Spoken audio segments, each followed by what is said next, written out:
Kembali lagi di Cerita Cinta Channel. Jangan lupa like, comment, and subscribe ya. Terima kasih.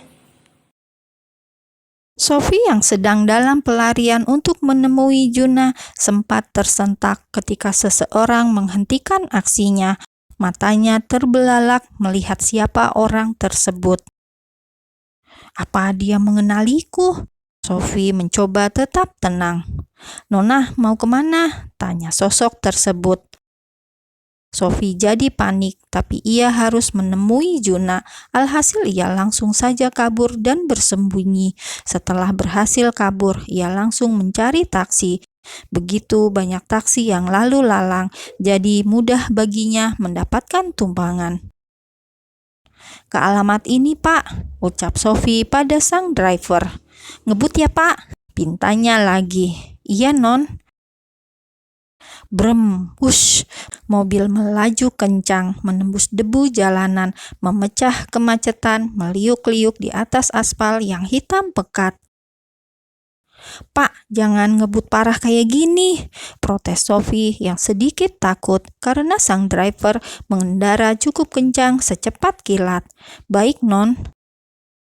Cit, decitan mobil terdengar ketika mereka berhenti di sebuah lampu merah. "Buset, ini sopir taksi apa pembalap?" gerutu Sophie sambil memegang seat belt. Terlihat jelas wajahnya nampak cemas. "Hati-hati, Pak, saya masih pingin hidup," ujar Sophie yang tak tahan dengan aksi ugal-ugalan sang supir. "Hehe, maaf Non, saya terbawa suasana, lama tidak balapan," pungkas sang driver. Dengan percaya diri, sang sopir mau pamer keahlian balapnya. "Bapak dulu seorang pembalap," bukannya menjawab. Begitu lampu merah berubah menjadi hijau, mobil kembali melaju sangat kencang. "Stop, turun di sini saja, Pak," teriak Sophie. Ia merasa sedang mendapat karma karena kabur dari suaminya. Tidak mau mati celaka, ia minta turun saja. "Tapi bentar lagi sampai, Non." "Tidak, terima kasih." Begitu membayar tagihan, Sophie langsung membanting pintu dan pergi menepi, tentunya tanpa rasa terima kasih, lantaran ia kecewa dengan sopir tersebut. Bagaimana bisa nyawanya dibuat mainan? Ia masih ingin hidup. Dengan sebal, Sophie merutuki mobil beserta supirnya itu. Terpaksa saat ini ia jalan kaki. Sebenarnya tidak jauh juga karena hanya sekitar 200 meter lebih. Tapi kalau dipikir-pikir, capek juga jalan kaki dengan hak tinggi. Sophie menatap sekeliling. Ia mengedarkan pandangan ke segala penjuru. Dari jauh ia menatap jaket hijau-hijau. "Pak," seru Sophie. Kebetulan ada abang ojek online. "Bang, abang!" teriak Sophie sekencang toa masjid. Wanita itu begitu bersemangat ketika sebuah motor metik datang padanya. "Mau kemana, Neng?" "Antar saya ke sana, Jalan Anggrek Mulia." Sophie lantas menunjuk ke ujung jalan. "Siap, Neng." Sopir ojek online mengulurkan helm ke tangan pelanggan. Tidak menunggu lama, Sophie pun langsung menyambar helm tersebut, kemudian memakai di kepalanya. Brem, motor melaju dengan kecepatan santai karena memang tujuan mereka sudah dekat. Tidak lebih dari 10 menit, Sophie sampai di depan sebuah apartemen. "Makasih, Pak," ucap Sophie kemudian langsung lari ke dalam apartemen. Sebelumnya sudah membayar ongkos buat ojeknya tadi. Tok tok tok. Juna," teriak Sophie di depan pintu apartemen pacarnya.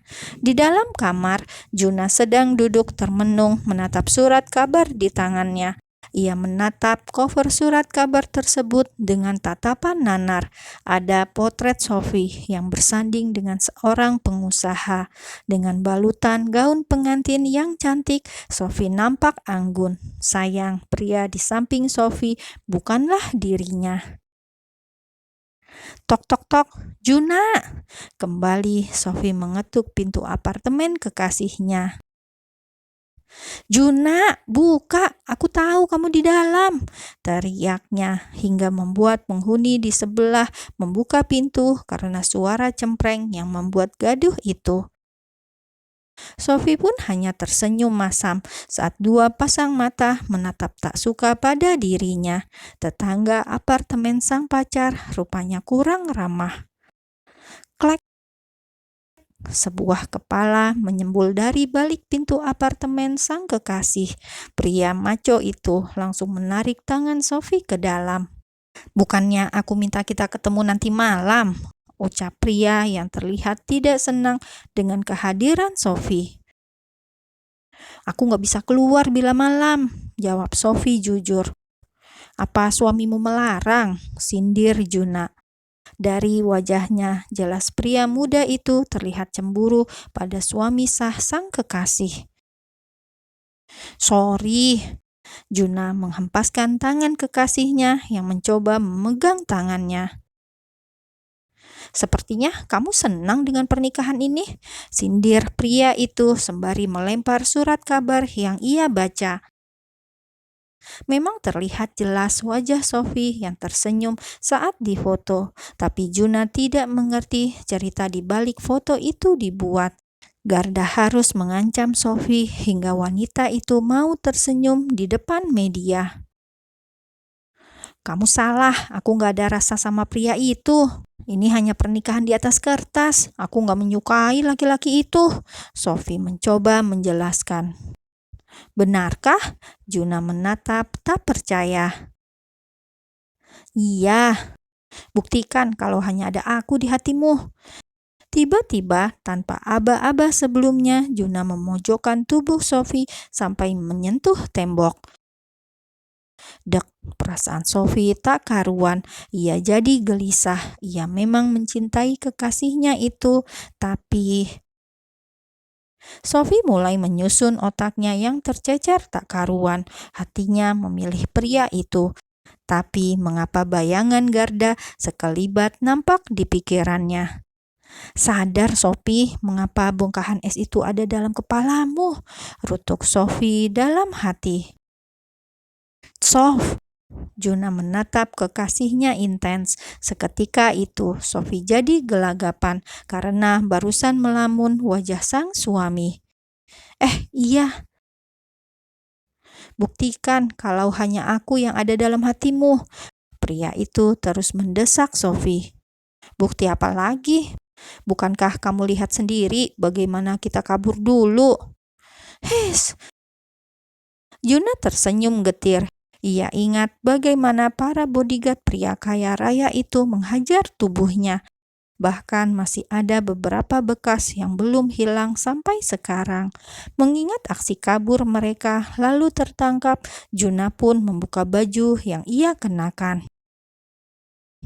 "Hei, apa yang kamu lakukan?" pekik Sophie yang kaget. "Lihat baik-baik," titah Juna. Sophie lantas menatap beberapa goresan di tubuh kekasihnya. "Apa dia yang melakukannya?"